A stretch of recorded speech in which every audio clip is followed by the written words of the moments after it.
नमस्कार, आप देख रहे हैं हरियाणा न्यूज। मैं हूं आपके साथ केशव कुमार। कृषि कानूनों की वापसी की मांग कर रहे किसानों के लिए आज बड़ा दिन है। लोकसभा में कृषि कानून वापसी विधेयक पास कर दिया गया है।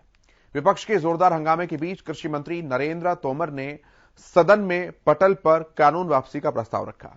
इसे बहुमत से ध्वनिमत से मंजूर कर लिया गया। इस दौरान विपक्ष ने सदन में कानून वापसी पर चर्चा की मांग को लेकर हंगामा किया। लगभग साल भर बाद मिली इस जीत से किसानों में उत्सव का, खुशी का माहौल भी देखने को मिल रहा है।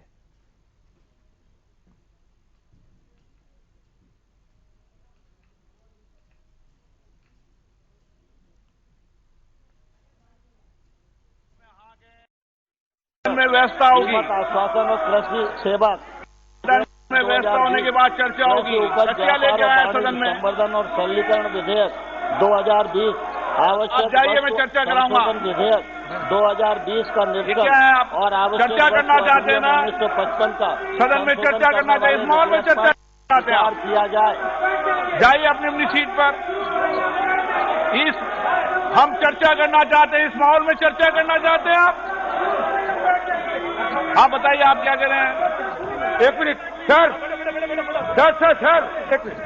सर, आज तक धजिया उड़ाए जा रहे हैं सर। सदन की जो कानून है सर, देखिए ये जो फॉर्म बिल लाए जा रहे हैं, इसमें लिखा है कि कॉन्सिडरेशन एंड पासिंग। तो जब कॉन्सिडरेशन एंड पासिंग के सवाल आते हैं तो चर्चा क्यों नहीं किया जाएगा सर? ये आज नहीं, 2014 साल में 6 रिपील और 14 से ज्यादा बिल को रिपील किया गया सर, लेकिन उस समय चर्चा हुई थी।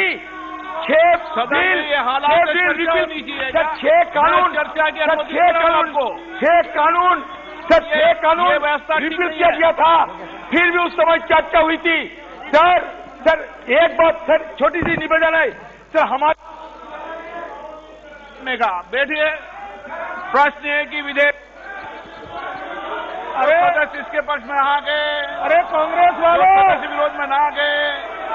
मेरे विचार में निर्णय हाँ वालों के पक्ष में विधेयक पर विचार करने को प्रस्ताव को स्वीकृत किया जाए। अब सभा विधेयक पर खंडवाए, चर्चा कराएंगे। आप सदन में जाइए, अंदर चर्चा चाहते हो तो सदन ऑर्डर में आने को चर्चा कराऊंगा मैं आपकी। प्रश्न है कि खंड 2 और 3 विधेयक पर अंग बने। जो सदस्य इसके पक्ष में आ गए, जो सदस्य विरोध में ना गए, मेरे विचार में निर्णय हाँ वालों के पक्ष में विधेयक मैं चर्चा कराने को तैयार हूं। आपकी मैं मना कर रहा हूं कि चर्चा करने को। आपको पर्याप्त समय, पर्याप्त अवसर, लेकिन बेल में आने के बाद चर्चा नहीं होती कभी विधेयक पर। नो, गलत तरीका। प्रश्न है कि विधेयक मैं चर्चा कराता हूं आपको। आप विधेयक वापस करने की मांग कर रहे थे ना, मैं चर्चा करा दूंगा विधेयक वापस पर, पूर्ण चर्चा कराऊंगा। आप जाइए सीट पे। आइटम नंबर 12, माननीय कृषि मंत्री जी। अध्यक्ष महोदय, मैं प्रस्ताव करता हूं कि सशक्तिकरण और संरक्षण, कीमत आश्वासन और करार विधेयक 2020, और वाणिज्य संवर्धन और सरलीकरण विधेयक 2020, आवश्यक वस्तु संशोधन विधेयक 2020 का निरसन और आवश्यक वस्तु अधिनियम 1955 का संशोधन करने वाले विधेयक को पुनर्स्थापित करने की अनुमति प्रदान की जाए। प्रश्न है कि विधेयक को पुनर्स्थापित करने की अनुमति प्रदान की जाए।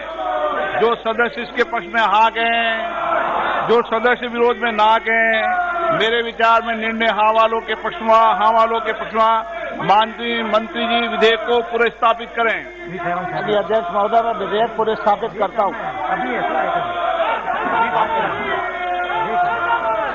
नियम 377 के अधीन मामले सभा पटल पर रखने की अनुमति दी जाती है। आइटम नंबर 14, श्री कृषि मंत्री जी। माननीय अध्यक्ष महोदय, मैं प्रस्ताव करता हूं चर्चा जब होगी, जब सदन खंड 1 विधेयक सूत्र अधिनियम सूत्र विधेयक का पूरा नाम विधेयक का अंग बने।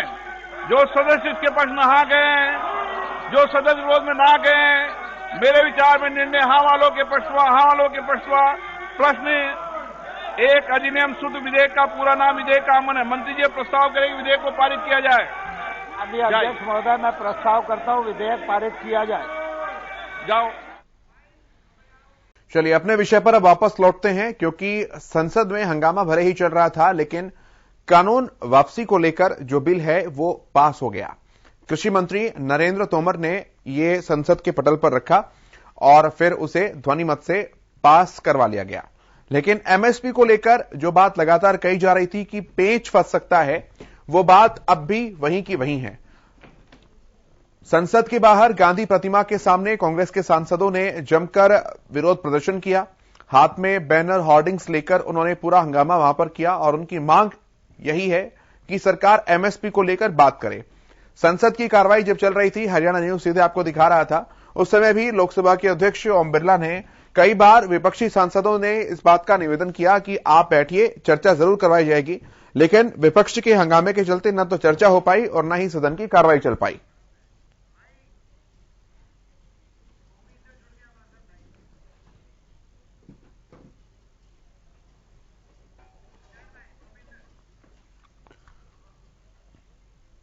स्वामी इंद्र जी हमारे साथ जुड़े हैं, भारतीय किसान यूनियन के राष्ट्रीय प्रवक्ता हैं। स्वामी इंद्र जी, स्वागत है आपका हरियाणा न्यूज पर। नमस्कार जी। स्वामी जी, बातचीत का माहौल कैसे बन पाएगा? इस तरह की अगर गतिविधियां चलती रहेंगी तो क्या लगता है आपको? देखिए, आज जो स्थिति हमें संसद भवन में देखने को मिल रही है वही स्थिति देश के बाहर है। आप देखेंगे जब इन बिलों को लाया गया था 5 जून को अध्यादेश बनाकर बाद में इनको कानून का रूप दिया गया, तो बीजेपी के प्रवक्ता हो, बीजेपी के राजनेता हो, भले कैबिनेट मंत्री हो, भले देश के प्रधानमंत्री हो, पूरे देश में ये शोर मचा रहे थे कि ये बिल बहुत अच्छे हैं। जब ये बिल किसानों के अथक प्रयास के बाद, निरंतर मेहनत के बाद, अपने प्राणों की आहुति देने के बाद आज ये संसद के अंदर पटल पर रखे गए हैं कि इन्हें वापस लेना है, तो पक्ष जो सत्ताधारी दल बीजेपी के लोग अंदर गुंडागर्दी पे उतर आए हैं। माननीय सदस्यों को, विपक्ष को इस तरीके से ले रहे हैं जैसे कि वो इस देश की संसदीय प्रणाली के हिस्से ही ना हो। मैं समझता हूं कहीं ना कहीं ये प्रधानमंत्री का गुरूर कहेंगे, कहीं ना कहीं सत्ताधारी दल पार्टी का जो मैंडेट है उसका गुरूर कहेंगे। कौन बदतमीजी पर, कौन गुंडागर्दी पर उतरा सर? जब ये आप देखिए, वो दिन हमें याद करना चाहिए जो अटल बिहारी वाजपेयी जी विपक्ष में हुआ करते थे, पर उन्हें सत्ता के साथ मिलकर काम करने का मौका मिला। वो विदेश मंत्री रहे, वो कांग्रेस सरकार में बात करते नजर आते थे। ये विपक्ष की खूबसूरती थी ना सर। विपक्ष इतना सहिष्णु दिखाई दिया, तभी पीवी नरसिम्हा राव जी ने मौका दिया था यूएन में रिप्रेजेंट करने का।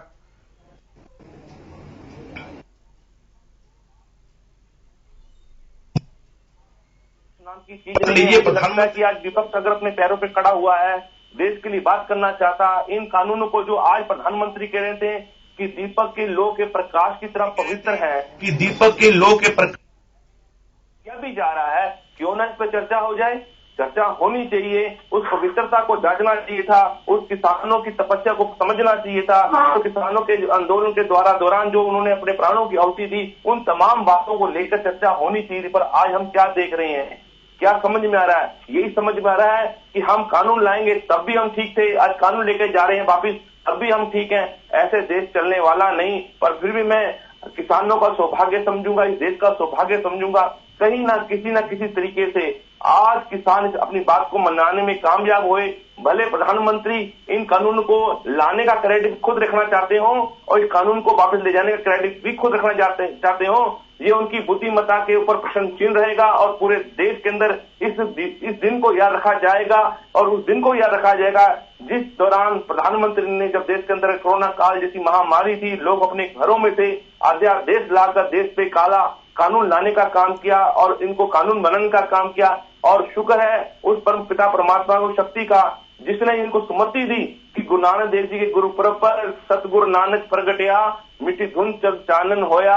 और कम से कम आज ये धुन देश से हटती नजर आ रही है। गुरु नानक देव जी ने या देश के महापुरुषों ने, ईश्वर शक्ति ने उन्हें ऐसी ज्ञान दिया कि कम से कम महापुरुषों के दिन पे कम से कम अपने सही नमन करना है, इस देश को सजदा करना है, अपनी भूल सुधार लें। और प्रधानमंत्री को जो कुदरत ने सुमत बख्शी है। मैं समझता हूँ कि आगे वो सुमत की ओर चलेंगे और कुपत्ती का जो मार्ग उन्होंने अपनाया था, गलती से गाय बेचाए उसे छोड़ेंगे और किसानों की जो असली मंशा है, जिस मंशा को लेकर किसान बैठे हैं, लगातार आंदोलन चल रहा भारत देश की धरती के ऊपर, बीजेपी इस गौरव को अपने पास रखेगी कि किसानों को एमएसपी की खरीद की गारंटी का कानून बनाकर किसानों को एक बहुत बड़ा तोहफा देगी, ऐसी हम उम्मीद करते हैं। आज 32 जत्थेबंदियां भी बैठक कर रही हैं स्वामी जी, उस पर क्या कुछ निष्कर्ष निकल कर आ सकता है? केशव जी, जिस पिछले दौर हमारी 27 को मीटिंग थी, उस दिन ये क्लियर हो गया था कि पंजाब की 32 जत्थेबंदियां 29 तारीख को आज अपनी मीटिंग रखेंगी, इसके ऊपर गहन चिंतन करेंगी। आपको पता होगा कि जब इस देश के अंदर ये काले कानून आए तो सबसे पहले बड़े भाई पंजाब ने पहल की, वो दिल्ली के दरवाजे के आग पर बैठा। 2 महीने वो लगातार पंजाब को की संसद को, पंजाब की विधानसभा को घेरे हुए थे, पंजाब के तमाम नेताओं घेरे हुए थे। जब उन्होंने देखा कि ये केंद्र की भूल है और राज्यों के ऊपर थोपी जा रही है, तो क्योंकि कृषि जो मुद्दा है वो स्टेट का मुद्दा है, ना कि सेंटर का है, और जानबूझकर इस कानून को सेंटर में लेने के लिए इसे जो है उद्योग से जोड़ा गया, उद्योगपतियों के फायदे के लिए जोड़ा गया।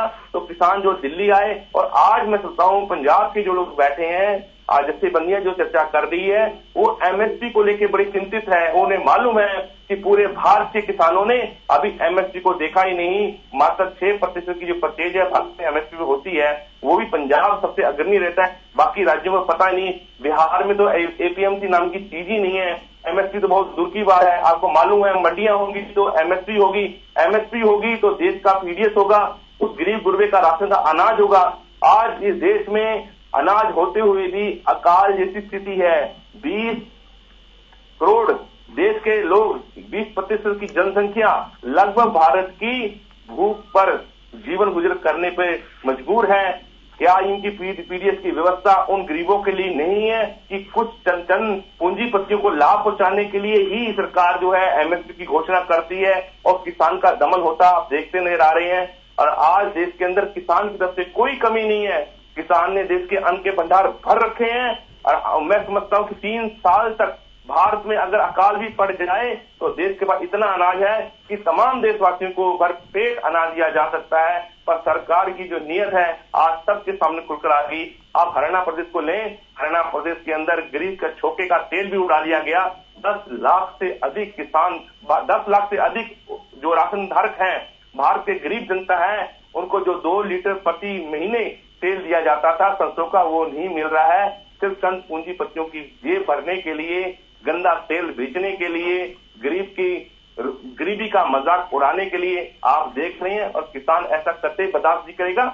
किसान को अपने गरीब गुरबे की ज्यादा चिंता है, वो चाहता है कि एमएसपी आए ताकि गरीब गुरबे को जो किसान का उत्पादन है वो तमाम उसको पीडीएस के माध्यम से और उपभोक्ताओं को सीधा उनको किराने की दुकान से, बाजार से सही भाव में उसको मिले। ये सबसे बड़ी किसान लड़ाई लड़ रहा है।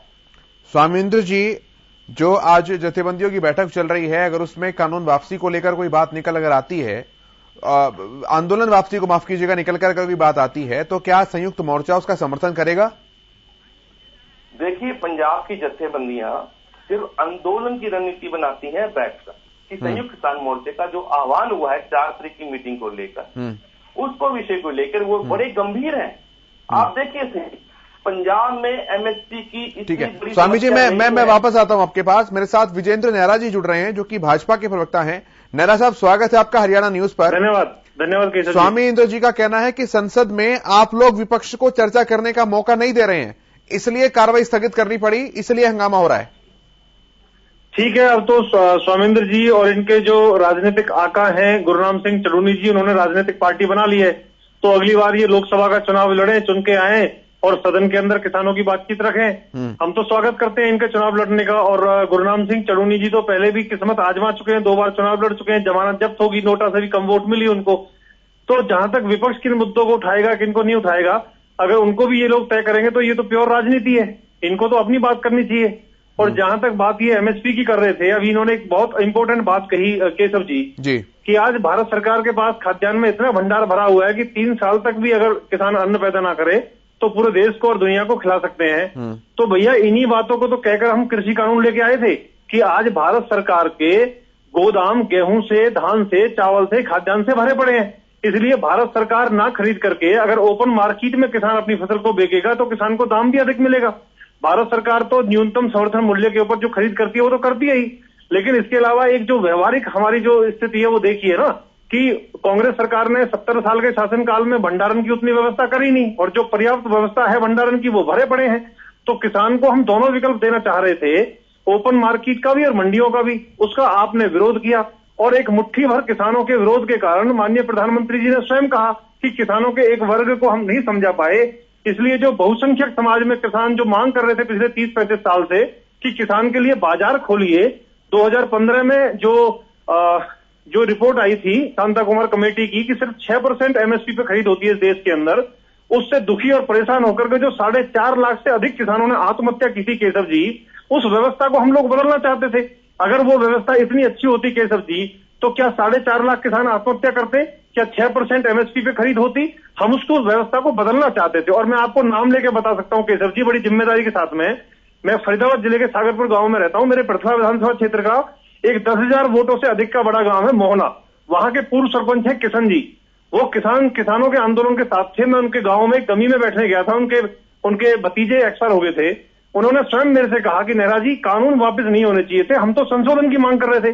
तो आज देश का जो सही मायने में छोटा किसान है वो इस चीज को लेकर के बहुत नाराज है कि इन लोगों ने, मुट्ठी भर किसानों ने सरकार की नाक में दम करके माननीय मोदी जी को, क्योंकि जनहित में हम नहीं चाहते थे जान मान की कोई हानि हो, ये तो फिर कह रहे हैं जी वहां हम जाएंगे। किसानों का पुलिस का टकराव हो, उसमें कुछ किसान हताहत हो, हम नहीं चाहते थे ऐसे टकराव की स्थिति हो, इसलिए मजबूरी में फैसला लेना। लेकिन ये किसानों के हित में नहीं है, ये प्रधानमंत्री जी ने भी कहा। और ये मैं बताना चाहूंगा कि ये लोग राजनीतिक कर रहे हैं और गुरनाम चढ़ूनी ने तो राजनीतिक पार्टी बनाने की घोषणा कर दी है, वो तो चुनाव लड़ रही है पंजाब। ठीक है सर, बहुत धन्यवाद विजेंद्र नेहरा जी, स्वामिंद्र जी, इस चर्चा में शामिल होने के लिए। खुशी तो है, खुशी के साथ साथ वो दर्द भी है, महसूस भी है, जो हमेशा हम नहीं भूलेंगे कि जो 700 किसान सड़कों पर, किसान माताएं, बहनें, नौजवान जहां पर शहीद हुए हैं। ठीक है, सरकार ने जो हमारी बात को माना है, आज जो भी बात कही है, आप कह रहे अभी तो हमने देखा नहीं टीवी में सेशन में क्या हो रहा है। उन्होंने के जो राष्ट्रपति की मोहर लगने के बाद वो रद्द होंगे, जिसके साथ ये बातें जो आपको बता के गए हैं प्रधान जी कि जो हमारी यहाँ इस चलते आंदोलन के दौरान जो चली थी वो उसी तरह चल रही है। जे ये सारा अमल लागू हो जाए, मान लेने के ਜਿਹੜੇ ਕਾਨੂੰਨ ਆ ਵਾਪਸ ਹੋ ਚੁੱਕੀ ਹੈ, ਪਰ ਇੱਥੇ ਸਾਲ ਭਰ ਬੈਠਿਆਂ ਤੋਂ ਜਿਹੜੀਆਂ ਮੰਗਾਂ ਖੜੀਆਂ ਹੋਈਆਂ ਉਹਨਾਂ ਮੰਗਾਂ ਦਾ ਵੀ ਸਰਕਾਰ ਨੂੰ ਹੱਲ ਕਰਨਾ ਪੈਣਾ। ਲਗਭਗ 700 ਤੋਂ ਉੱਤੇ ਸ਼ਹੀਦੀਆਂ ਹੋ ਗਈਆਂ, ਉਹਨਾਂ ਦੇ ਪਰਿਵਾਰਾਂ ਨੂੰ ਲਾਜ਼ਮੀ ਕੋਈ ਨਾ ਕੋਈ ਸਹਾਇਤਾ ਦੇਣੀ ਚਾਹੀਦੀ ਹੈ।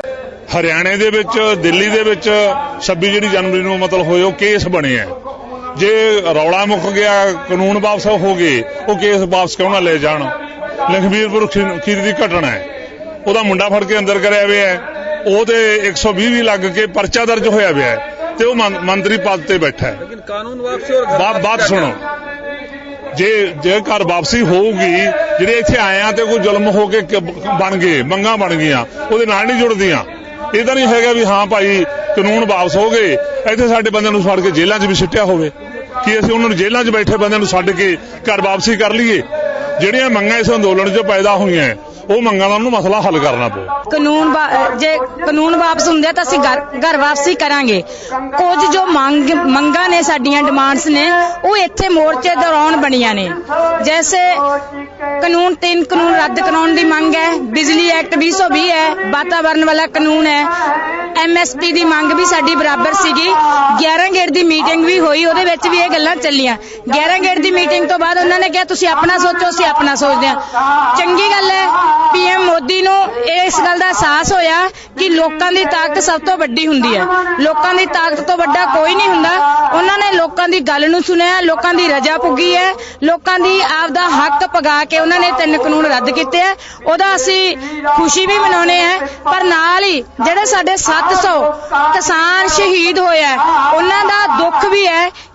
घर जाएंगे, ये जित है हमारी, लेकिन हमारी और मांगे हैं जो सरकार को उन पर भी बात करनी चाहिए।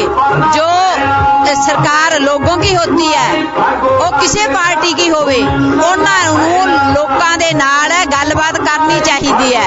अज तक जिन्ने संघर्ष होए है, भावें पंजाब दे विच, भावें होर स्टेटां दे विच जां केंद्र दे नाल, कदे इह नहीं होया भी ਨੇ ਸੰਘਰਸ਼ੀ ਲੋਕਾਂ ਦੇ ਨਾਲ ਗੱਲ ਨਾ ਕੀਤੀ ਹੋਵੇ, ਕਿਉਂਕਿ ਜਿਹੜਾ ਵੀ ਭਾਵੇਂ ਰਾਜਗੱਦੀ ਤੇ ਬਹਿੰਦਾ ਕਿਸੇ ਪਾਰਟੀ ਵੱਲੋਂ ਬਹਿੰਦਾ ਹੈ, ਪਰ ਉਹ ਸਾਰੇ ਲੋਕਾਂ ਦਾ ਹੁੰਦਾ ਹੈ।